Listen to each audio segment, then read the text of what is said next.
And here is what I'm most excited about. 300 Blackout bolt with the chunky can on it. Let's see how this does.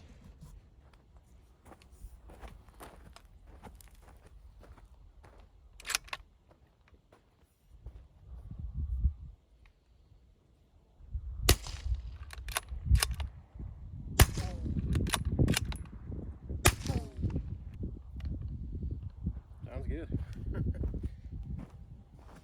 For comparison to the chunky on the bolt gun, here is the 1.75 that I built for it.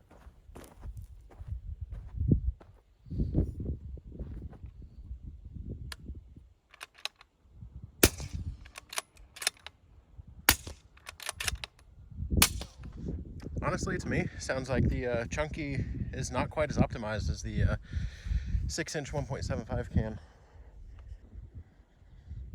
So the setup on both the 1.75 and the chunky is almost identical, but because of all the extra width volume that the chunky gives, I think it's just got a little bit too big of a blast chamber volume.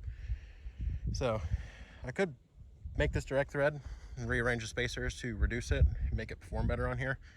But I also really like this 6-inch 1.75 can other than the weight. So the 2-inch chunky really did good on 6.5. I might relegate it to use on that instead of the 8-inch can. We'll just have to see.